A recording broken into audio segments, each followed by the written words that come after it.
Aloha, everyone. I'm Chris Leatham, and this is The Economy and You, and we're back again for another week of talking about interesting topics and interesting things that are going on in our community.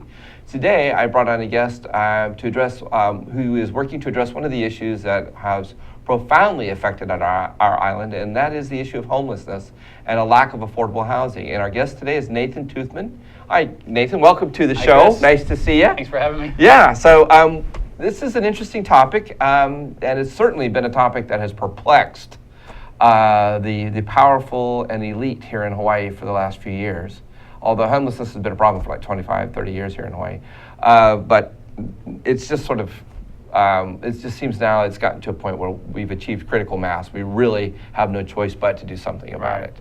And we met, and we were talking about your idea. You're an architect. Well, I'm an engineer. You're an engineer. Yeah. Okay, you're an engineer. And so you had developed an idea based on trees. Right. Okay. Right. So fill us in. What was it about this inspiration about with trees? Well, if they can bring up an image, it's really best to talk with it up there. But the idea was to, basically it was inspired by a tree. So biomimicry is kind of the term for that, where you see something in nature and then it inspires you to do something with it. So I was at a remote location on the North Shore, and I'd always been interested in architecture. And you saw a square tree, and this inspired you. I saw more like a tall tree with them. So we haven't made it tall and pointy yet. I mean, it could take various superstructures, but it was just an idea to blend in with nature. And then it also had specific needs in this site. It was very isolated, so it needed to be safer.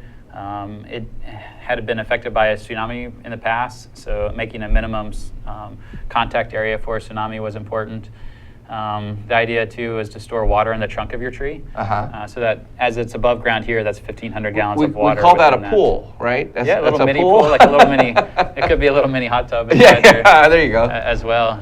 It's just very cool. And then it's just evolved from there for many different applications, many different ideas, different uses. Safety is an important aspect of it. Then we looking at using micropile deep foundations, kind of like the roots of a tree there as well. Right. So it goes deep and it gets its strength from being deeper, and that's what I do as a foundation. And then it's got like a little stairway that you go in and you walk up to the unit. Yeah, it could have a spiral staircase in the inside. It could have an external staircase. It could have an elevator lift in the middle. Could have a lot of different access opportunities. But there you see the center hollow part of the tree. So that's 40 square foot on the ground, and then 400 square foot up above would be our standard size model. So it's a 10-fold increase of usable space compared to what's on the ground. So now I see this in this photo is centered, but you had said earlier when we were talking that this doesn't necessarily have to fall directly center. It doesn't necessarily have to. It can cantilever further in different directions. I mean, it can change the size of the beams, the thickness of the steel, some of the foundation considerations. But if we put this in a parking lot is another underutilized area that we're looking at. Putting these in. So in the same way we're restricted with housing space, we're restricted also with commercial space. And we have these huge parking lots that are sometimes kind of useless. They're not used for anything other than parking. So you can shift that back and then make the parking situation even better. And you could even put an elevator in this thing for somebody who has ADA issues. Yeah, definitely. You could do a simple internal like hydraulic lift on the inside for ADAs. If you're doing commercial, you have to do ADA requirements. Right. Or, one of the things with ADUs is not just to create rental income, but to have a place for, the elderly. And so that would be an option here.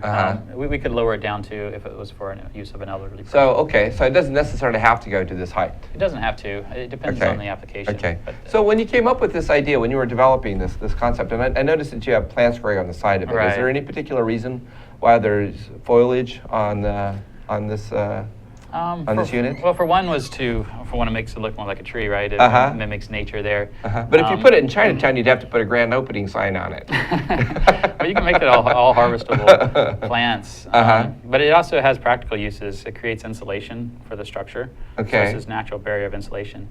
And then as the wind blows across it, it's like a natural swamp cooler and like a natural air conditioner. So it makes it cooler on the inside. It makes the air quality better.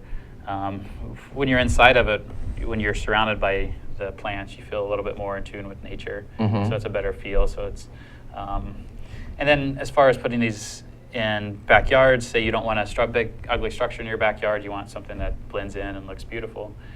Same thing if we're putting these in commercial applications, parking lots.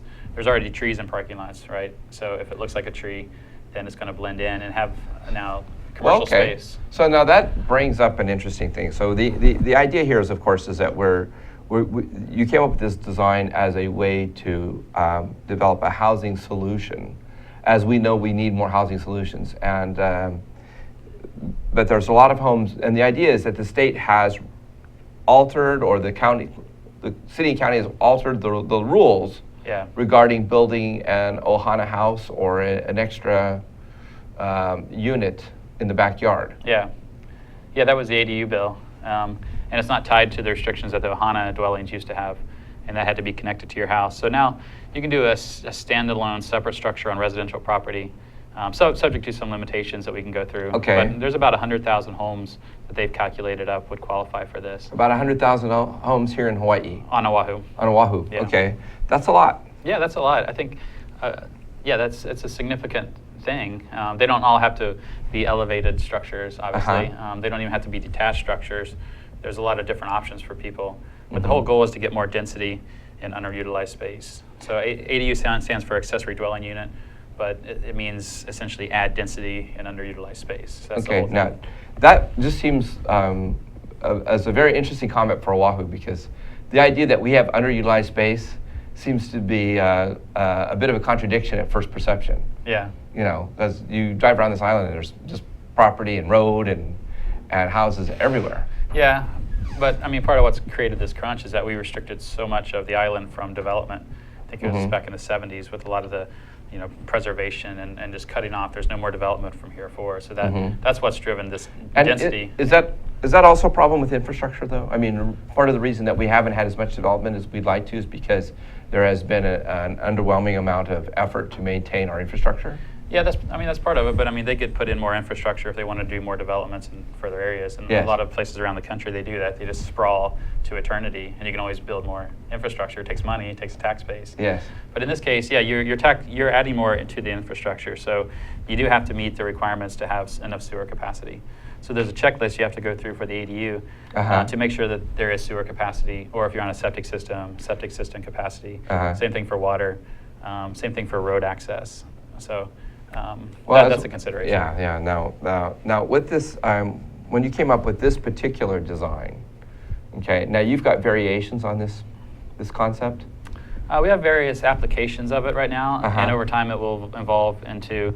There's a model for Hawaii. There might be a model for Northern California, a model for Southern California. Depends on the location, things like that. But the concept of Elevate is that elevated structure, more space efficient, and inspired by a tree.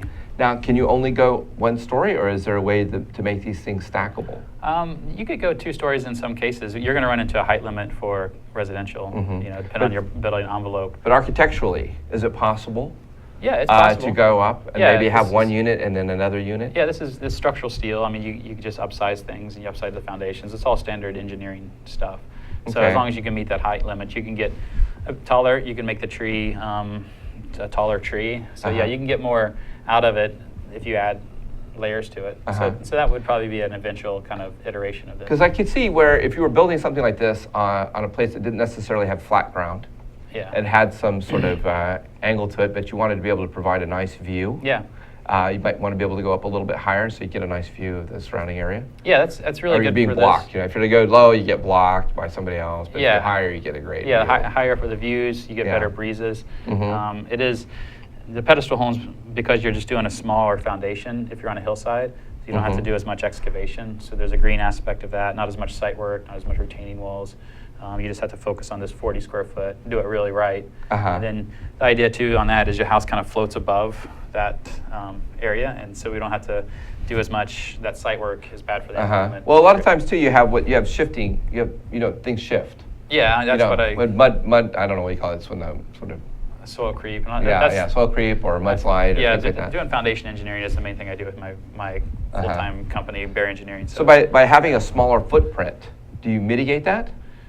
You have to still do it right. I mean, if you don't go down deep enough and you have an upper layer of clay soil that's moving, if you have a small footprint, it's going to move more because you got more weight in that area. But when you go deep with the micropiles, or you do anytime you do the proper foundation, whatever you do will work if you do it right. Okay, all right. Well, that's Okay, so that's sort of your inspiration was to use a tree. Yeah, The that's the concept of this initial thing, concept. and okay, because I noticed you colored it like a tree. Yeah.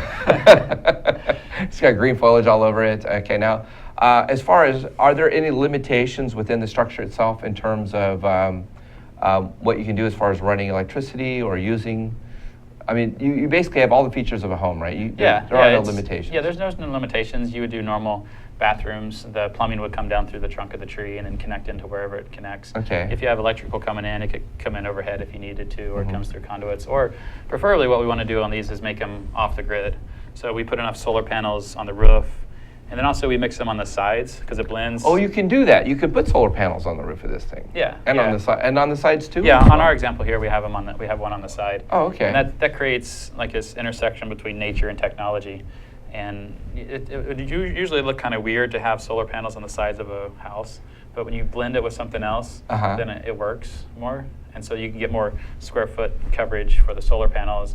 And then for the roof, I mean, a lot of these applications, we'd like to use a rooftop deck as well, but maybe half is the rooftop deck, the other half is the solar panels. So rooftop deck would give you an alternative place, sort of a patio-like environment to go and hang out. Yeah, and the views from many, many roofs in Hawaii are amazing. Yes. And we don't take advantage of that. And I got a place to put my grill. Yeah. I mean, you got to do you got to do the flat roof right. That's one of the downsides of flat roofs. So you got to make sure it's well designed from the start. Access up and down, but it's kind of an untapped thing too. That's being more space efficient. So on this 40 square foot print, you get the usage around it, then you get the main living area, and then you get this upper deck area. So you park under. So you're just being so incredibly space efficient that I think. Yeah, that sounds kind of really wonderful. That really does. That makes a lot of sense. I'm just kind of wondering, why hasn't somebody done this previously? Well, I mean, why didn't they approve the ADU bill?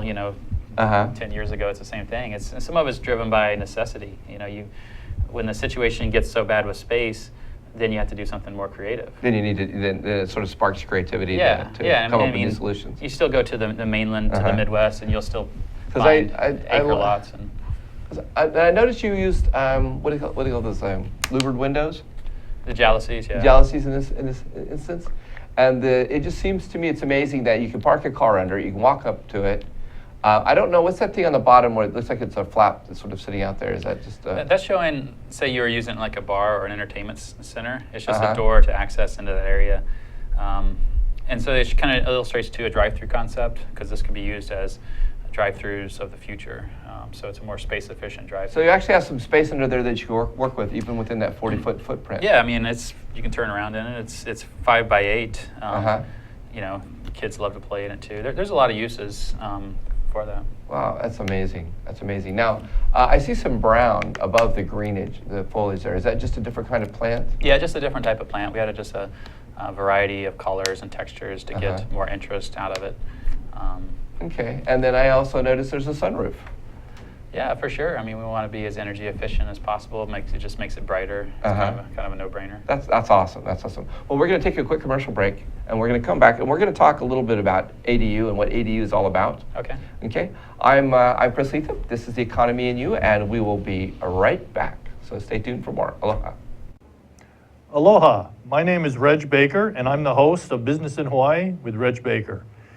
Business in Hawaii is a program that is positive stories about business in Hawaii. We're tired of hearing the negativity and why it's the wrong place to have a business. We talk about the positive reasons for having a business in Hawaii and how to be successful. We broadcast live every Thursday at 2 o'clock. We look forward to seeing you. Aloha.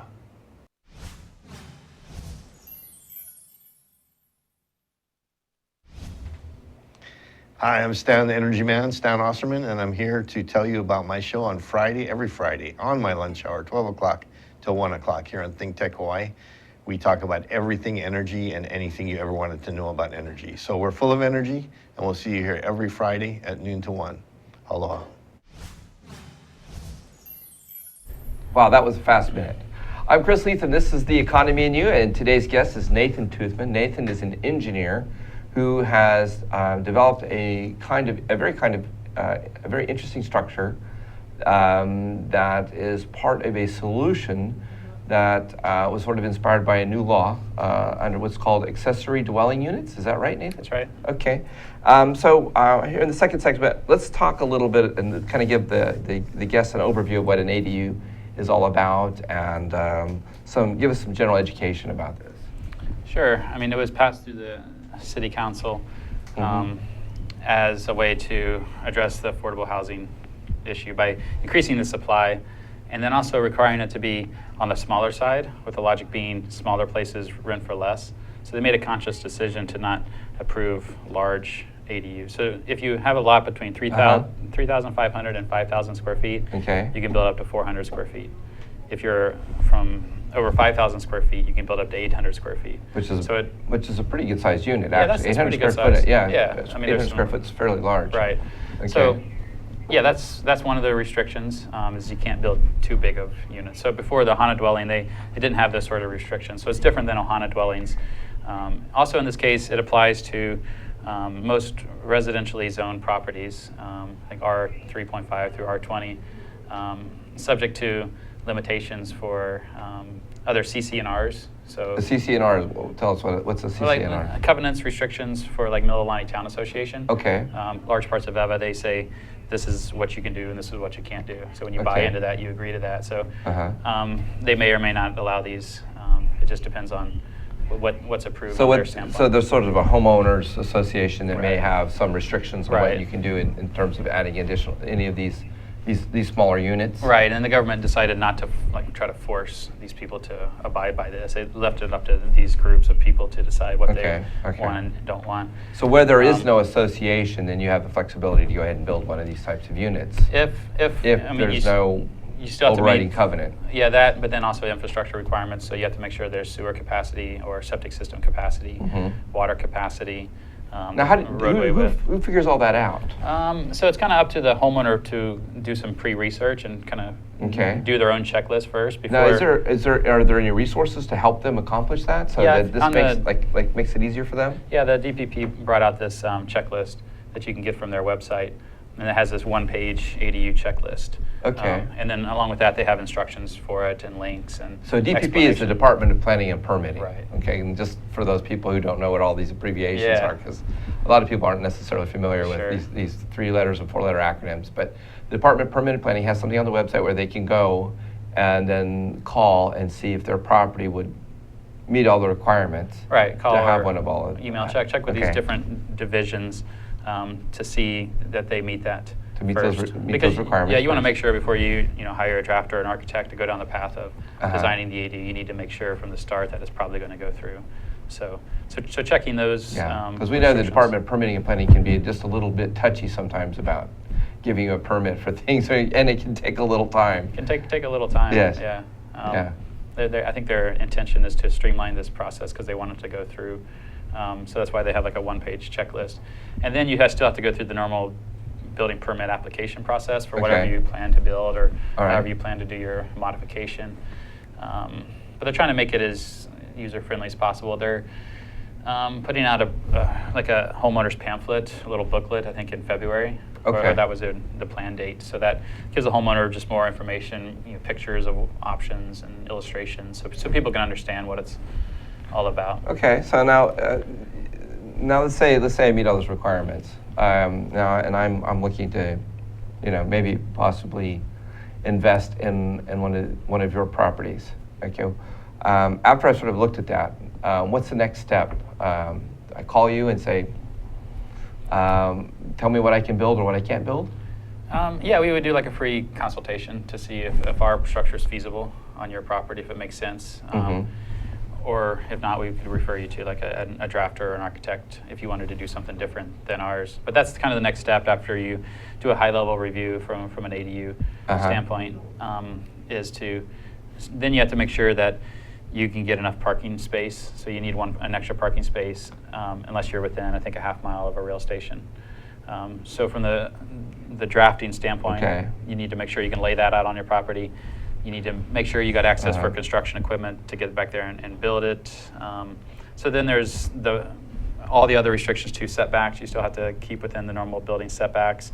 Lot coverage requirements, you still can't cover more than 50% of your lot. No more than 50% of Right, your lot. so all the Now, is normal- that 50% of the lot with your existing house on it? Yeah, Okay, so if your existing house takes up 25%, right, then you've only got another 25% that you can utilize. right. Okay. Exactly. Okay, all right. And then the setback requirements are how far you sit back from the property line? From your neighbor's property. Your neighbor's Right. property, okay. Yeah. Now, what if your neighbor is just natural, sort of the, what do you call the watershed land? Does that still apply? Yeah, it still applies. You still have Okay. setback requirements for whatever you're next to. Whatever you're next to? Okay, all right, okay. So what else do people need to know about your type of design? The one thing I look at your design, and there is a viability of putting a parking space actually directly under the structure. Right. Which gives you that capacity to utilize that same space with the highest level of efficiency. Yeah, that's we're just trying to be more space efficient. Really, that's the main problem that we're trying to address is space efficiency. So I think with ours, I mean, it's a bit different. Okay. So some people would like it. It doesn't fit everyone. Now here, this is actually your video showing some of the work that's going in. Yeah, And that you was use a test unit we built. Okay. And this is a video we put together just to kind of give an overview. This is showing like a commercial application of it, showing like what it might look like as a Yeah, because this cafe. isn't necessarily limited to residential use. No, we're doing residential Look first. at that guy. He because looks of- really happy. Yeah, he was. Yeah, he was super happy. So that kind of shows like a drive-through, walk-through sort of application. Just a core base steel structure going up there. Doing the micropile, and that's the main thing I do with my current company, Bear Engineering, is micropile stabilization. And so it's kind of like trees, like roots of a tree. Really, it just gets down really deep to where the soil is more solid. Well, it looks incredibly stable. Yeah. And well built. You're up to code. I mean, everything's up to code. It's built on a very solid steel foundation. Now, what about issues like, since it's made out of metal, I assume steel, that you have to coat it or something? Yeah, we have keep to it make sure a protected real from good rust corrosion coating of it before we put it up, and we did that. We'll do that in future ones. Well, this is really gorgeous. Yeah, this was just a 250 square foot model, so it'll be a little bit bigger. But most people, when they come up in it, feels bigger than what they assume it will. And it feels very airy up there. Yeah, I mean, you get a real there's- sense of it's airy and open. It's just something about having four walls of air around you. It's a different feel. 'Cause you don't really get other structures like this that are elevated up and four walls of air. It's like you have this buffer to the world sort of thing. It's like living in a treehouse. Yeah. But no tree required. No tree required. Yeah. And it doesn't grow, and then you have to tear your tree house down. Yeah, that's really lovely, and you look at the foliage. Now you don't necessarily have to have the foliage, but that's something that you. Yeah, you don't have to. We'd probably tone it down. I mean, part of it is to it draws people attention to it because it's kind of out in your And there face, is a so- solar panel. Those 2 panels that's your solar panel. That's a solar panel Yeah, there. and then of course if you can put a lanai on the top of it, that's even really cool because if you've got a place to hang out on top and. Yeah, and in this location, we never thought we'd have an ocean view, but we built it and got up there and like, wow, we can see the ocean from See, here. I want to go up there and put up my little green grass pad and bring up my golf clubs and and hit golf balls off the top of that. Yeah, I like to put these on tee boxes of golf courses, and then you can just really reach further than. That's right. That's right. Have a driving range. You got the middle driving range. I'm heading for the ocean or the street, the parking lot down the street. Your neighbors will love that. All the neighbors are gonna love all the dings in their cars. Well, that's really cool. And so from a for general sake, with the ADU units, we call these accessible dwelling units. Accessory dwelling unit. Accessory dwelling units. Folks, see, this is an opportunity for people to add one of these units on at I'm assuming it's at a very effective cost point. Yeah, I think a lot of people that I think would be buying it would have equity. I mean, they own existing property, and if they're lucky, their house has gone up in value, so they have equity.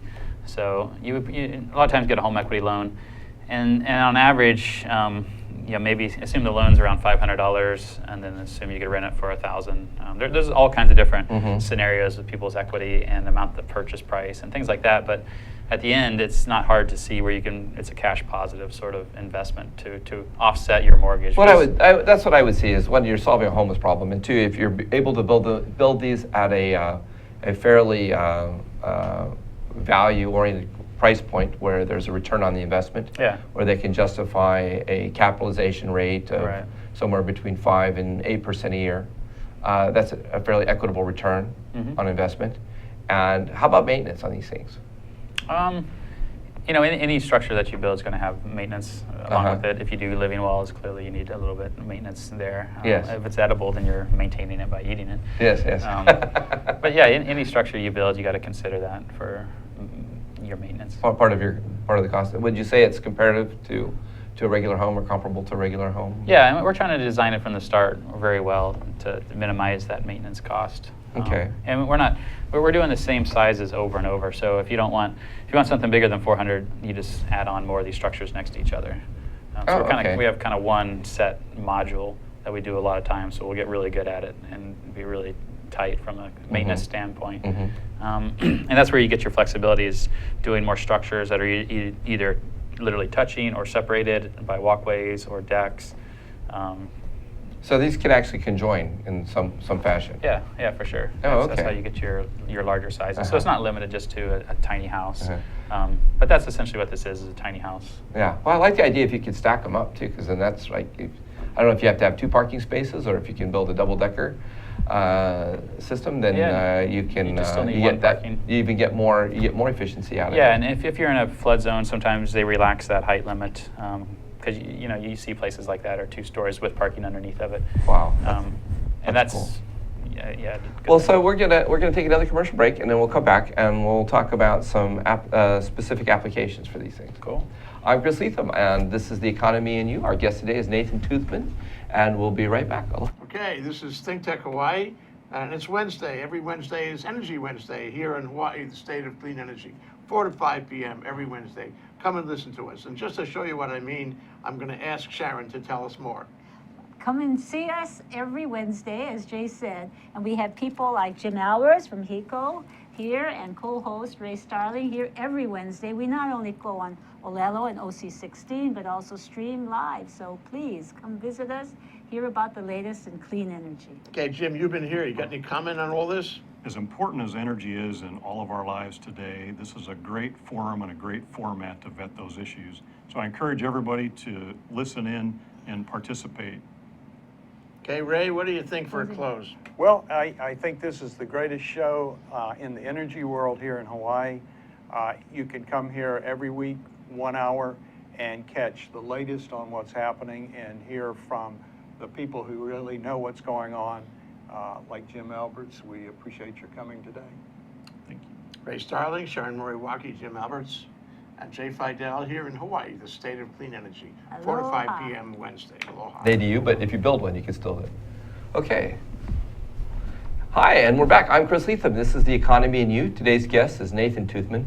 Nathan is an engineer who has built and developed an architectural design for a home that looks somewhat like a tree or a box floating up in the air with lots of vines and plants hanging off of it. Yeah. But it's very cool. The applications for this type of a property, and we talked about this, this is an application for an ADU property.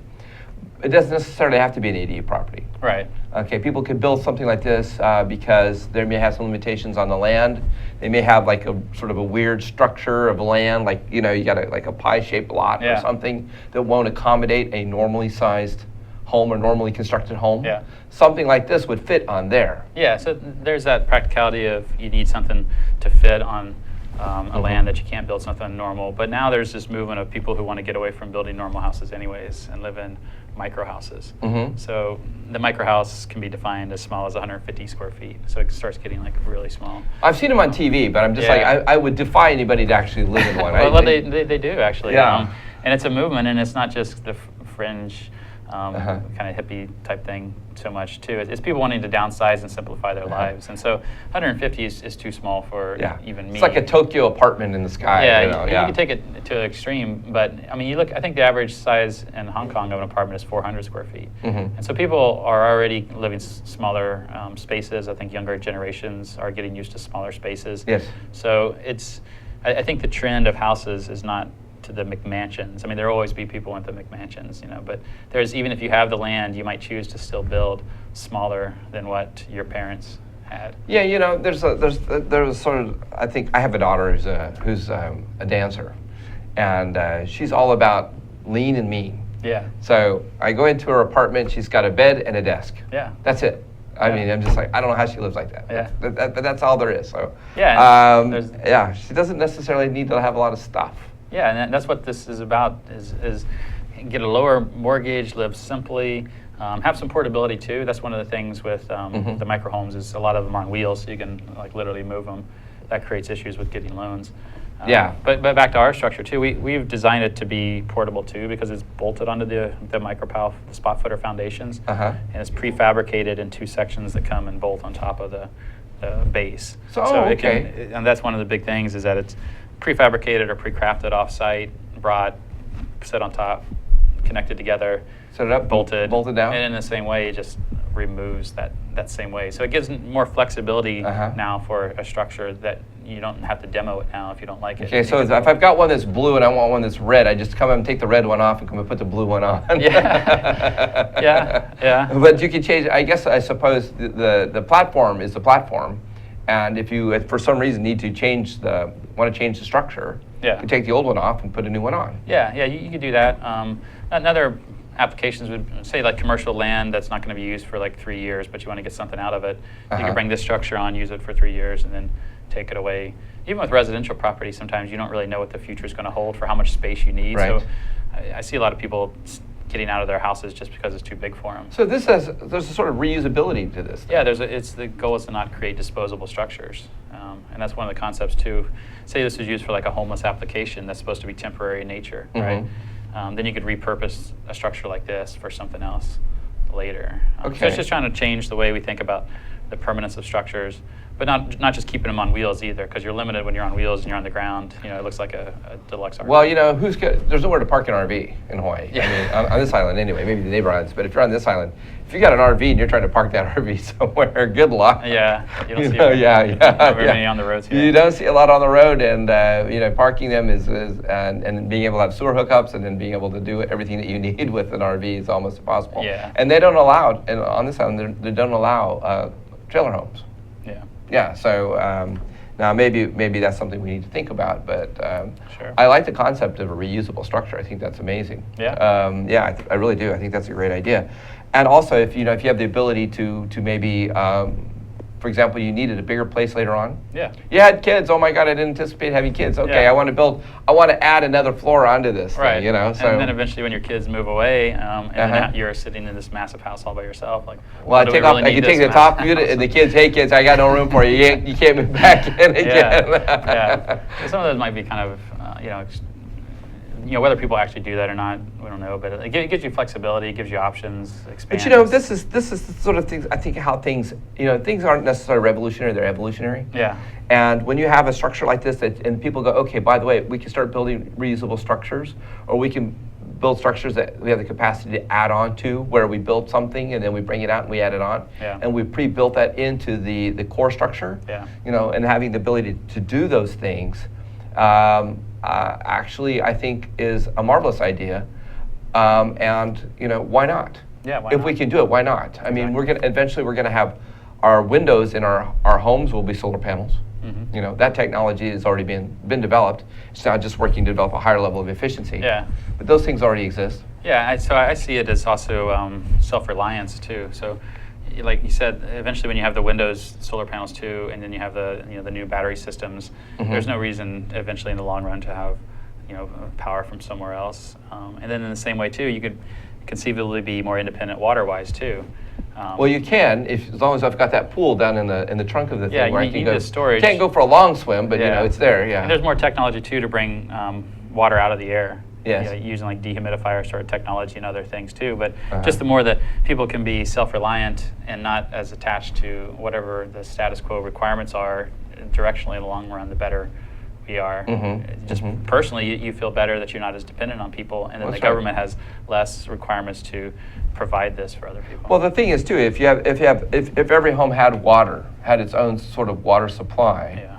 And then even if it wasn't necessarily drinking water, but even if it was water for other things. We know Yeah. one of the challenges that we have on this island, because of all the years, is the amount of our water that's actually sitting underground that we pull from, especially on West Oahu, where it's Yeah. much drier. Yeah. There's a bubble of fresh water that sits on top of the brackish water. And so we always have to maintain that bubble of fresh water. If that should ever get too low and that water should commingle, Yeah. we're not going to have drinkable water. Yeah, yeah. So- We have better aquifers here than they have in California that are being sucked dry, and the land's literally sinking underneath of it. Yes. There's something in the paper about India and the extreme overdrafting of groundwater there. So it's getting worse and worse every year. I think that really, too, this whole concept originally was be called the Water Storage Foundation. It was all driven around the water storage foundation aspect of it. Then it's kind of evolved into a whole lot more. But I think that's super important that we find better water solutions going forward. Well, as we do that too, and then of course we can use that water for a multitude of things. And Israel has done a great job with recycling water. Yeah. In fact, I think the vast majority of the water gets recycled. I mean, when they have water runoff, it goes back into their system. They don't let it run off into the ocean. Yeah. Yeah. And they pull it back in again. Yeah, we need to start with being super efficient from the start, and not like you have an assumption now of 100 gallons a day for someone is just an incredible amount of water. So that just everything can be built into efficiency, and reusing water. Gray water usage is important. Yes. Cutting down on the need for irrigation. Yeah. A lot of things, but. And it hits more on the outer islands too, where they have more water issues. And here, we're relatively blessed with good water supply. Well, great water supply. We have a lot of waterfall or Yeah. rainfall every year, and it's consistent. Yeah. But it does take time for that water to soak back down into the earth. Yeah. And we are using water out of the deep well on West Oahu, for example. Yeah. And then we've got water that we're using in Central Oahu. And if we can figure out how to do that more efficiently over time, and our population is growing on this island, we are going to be faced with these issues. Yeah. If our population continues to grow the way it has grown over the last 20 or 30 years, I can see that in 20 years we're going to have 2 million people on this island. Yeah. I don't know how we're going to support 2 million people. We're definitely going to have some different ideas and innovative solutions to support that many people, that much of a population on this little tiny rock. Yeah. So I can see the value of what you're doing, and it's nice that it's happening now. It's happening at a different level. In other words, we're not depending on the government to solve this problem for us. We're developing the solutions within our own homes and within our own structures. Yeah. And I think that's going to be a part of the imperative. Sure. Now, you also work with Accelerate Hawaii? Yeah, it's Accelerate UH. Or Accelerate UH, I apologize, A business accelerator that we got into. We're halfway through the 15-week program. And so it's a great program to really help mentor you, help get you further along than you would on your own, so that you literally accelerate your business. And a great team, and then great group of network that they put you in touch with. So this is just such. I'm glad that Zuri keeps putting this photo back up there, because it's just such an amazing concept, and the wood looks beautiful. Yeah, this is from Reuse Hawaii. It's the wood's from Reuse Hawaii. Yeah. So you've used reused lumber. Right. Recycling lumber. For the bottom part, we would have liked to have done the rest of it, but it just wasn't. There's not enough feasible of it. at the time. Yeah. But that's amazing, and it just shows what we can do if we really put our heart and soul into what we're doing. What's some of the key things that you've gotten out of Accelerate UH? Really, to get out of the office, to do more customer interaction. There's inventors, founders can seem to think they can dream up anything in their minds, and then it's going to be real. But at the end of the day, there's someone who has to actually purchase it, right? So, and you got to sell it. These are one of those things. This is one of those things you have to get out and sell. Yeah, and it's you have to almost create a new market for it in some ways.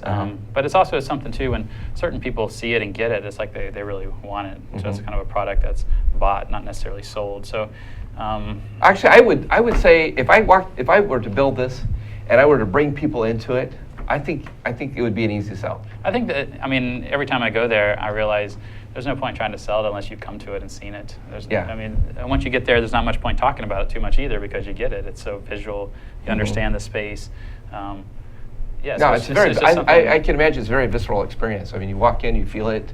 Yeah. You get the sensation of the wind and that whole feeling, and you think, wow, there's a sort of a sense of freedom Yeah. by being surrounded, having 4 walls around you that are all accessible. Yeah, and just isolation, safety from the world, just a lot of positive feelings that you don't seem to get from other structures. So that's Yeah. been an interesting part of building it and then interacting with it. Yeah, this is pretty cool, and I still love the idea of being able to go up there and hit golf balls off the top of it. It's great being up there. Yeah, and of course, if I got my barbecue grill and my friends hanging around, and Exactly. we're relaxing up there with a great view. I mean, how much Amazing better views. does it get than that? It doesn't. We have just the most amazing views from rooftops. Yeah, absolutely. Well, it was great to have you on the show, Nathan. Now, Yeah. if people want to get a hold of you, what is the best way for them to reach out to you if they've got questions about either ADU, accessible dwelling units, or if they got questions about having you come out and see if their property would qualify for one of these? Probably best to go to our website, elevatestructure.com. It has links to contact us, more information about it, and then we're kind of bringing it to the market in January, so next month. So Okay. we're kind of pre-sales. And your wife, your lovely wife, is your partner? Well, yeah, she's a civil engineer too, like me. Uh-huh. And yeah, she's a co-founder. And I bet you guys engineers just have like wild parties, right? Oh, it's crazy. I wouldn't say we're normal engineers. I was in college. I was an engineering student in college. Yeah. Not exactly the crazy crowd. These are all those studious, hardworking guys who are very serious students. You'd And probably be surprised. Well, it was really great to have you on Think Tech. Yeah. And I wish you all the success in the world. And I hope you get lots of calls and emails of people wanting to come out and do business Hope with so. you. And it was awesome having you on the thanks show a lot today. for inviting me. Yeah, It's no been problem. great. It's been great to have you on the show. right. I'm Chris Leatham, and thank you for watching today's show. And we'll be back next week. And I'm Chris Leatham with Economy and You, and we'll see you then. Aloha.